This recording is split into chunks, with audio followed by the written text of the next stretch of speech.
Da, mă, băieți, am ajuns la Mangalia, după cum se vede. Hai să agăți pungulița asta aici. Că mai am 2 jumătăți de apă și un cornuleț. Hai să văd pe unde ies și să-i dau blanau până unde se poate, până cât mai mult.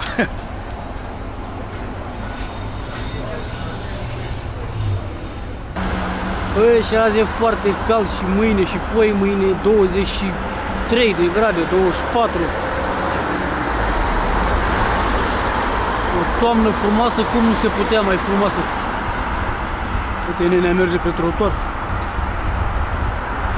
cu șapca în cap, țigară în gură, biciclistul doare în burtă.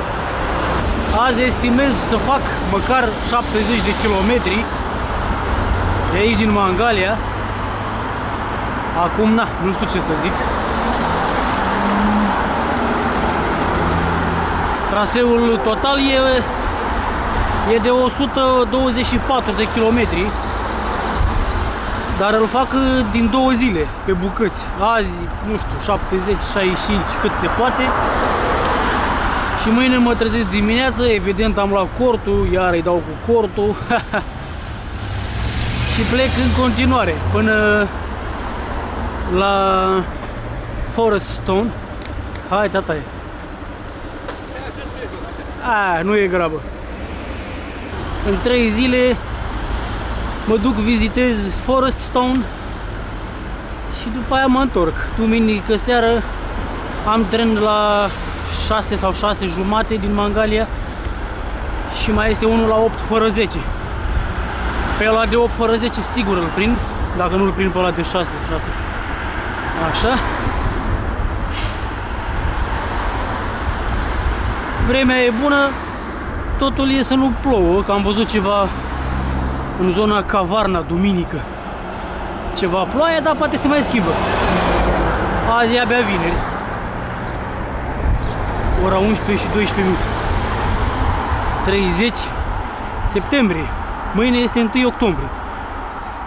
Toamnă în plin. Are pâine aici, tata? Are? Nu știu. Nu știu. Dar de obicei are.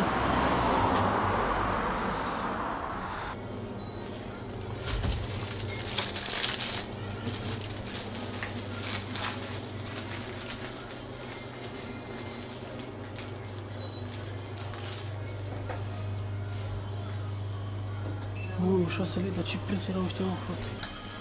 Am vrut să iau și un Pepsi, dar cam scump, doamnă. Ăla la sticlă, 6 lei? Ăla la sticlă e la vintage. Păi ăla, ce vintage? Și ce e ce vintage, doamnă? Mă lăsați cu treaba asta cu vintage. Și credeți că am eu vreo vină? O zi... Da, doamnă, o zi bună, dar 6 lei ne dau pe prostie. Încet așa, încet. Ok, gata.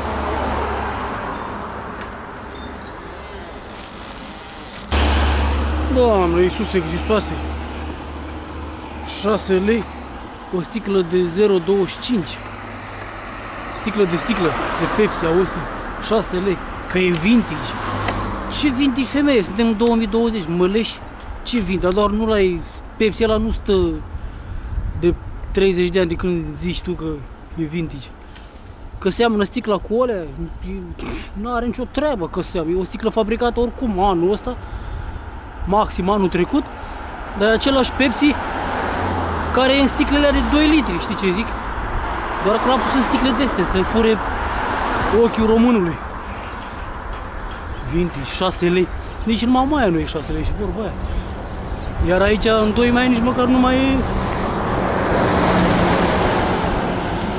Măcar nu suntem în sezon acum ca să zici că, băi... Deja.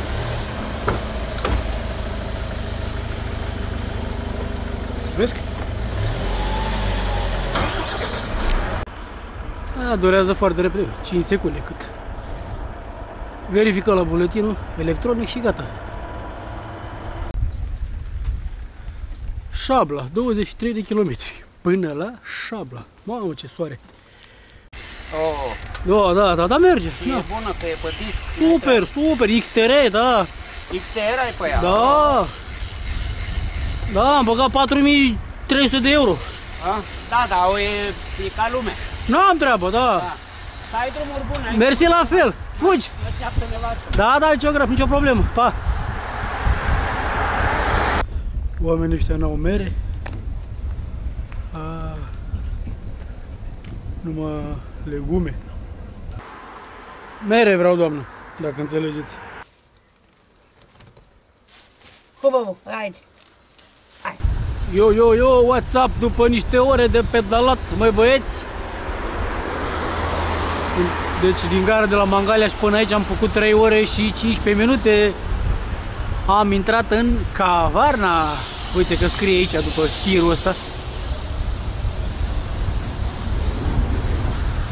Cavarna scrie acolo, credeți-mă.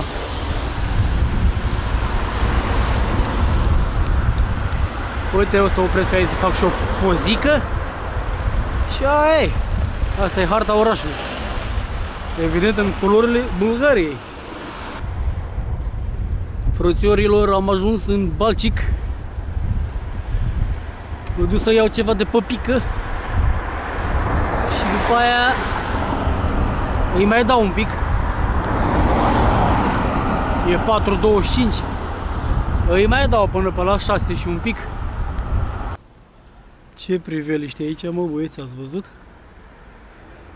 Zici că în Grecia. Frumos aici, la Balcic. Știu că am mai fost. Am fost cu gașca acum vreo 4 ani. Tot așa, o viteză la valea asta aici. Și îmi place peisajul aici, mișto aici. Băi, aici e o pistă de biciclete, am văzut-o acum, că na. De unde să știu. Hai să mergem pe ea, să vedem cât duce, cum duce. Ca să nu ne înjure lumea. Da, mă, fraților, am oprit aici în stația asta. Stau pe margine frumos să mănânc și eu o fasolică. După aia dau înainte. Uite ce peisaj frumos au ăștia la Balcic aici, în vedere la mare. A? Ce fain e frumos așa. Pe deal, încolo e mare. Le bate soarele toată ziua. Și vara și iarna. Doamne, cum e aici la Balcic, bă, frate, mă apropii de Albena acum. Pistă, frumos. E șoseaua asta, numai prin pădure am mers. Foarte mișto.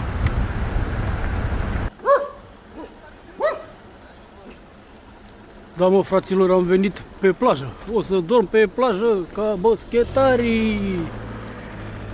Caut frumos un loc pe nisip, că nu e aglomerat acum. Adică sunt chiar singur. Hai că văd eu pe aici care e șopârlă acum. Iarba asta că e prea moale, îmi place. Bine, oricum am saltea de aia care se umflă.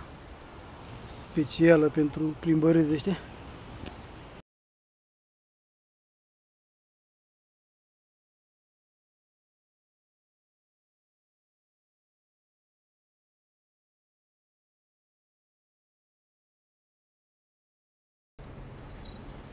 Da, am cam terminat de strâns. Hai să vedem soarele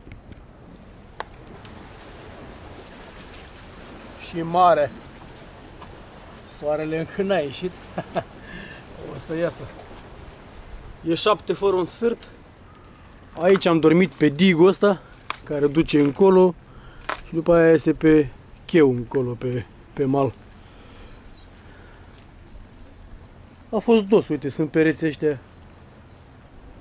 Așa, aici e un far, dar nu... Sau ce naiba e.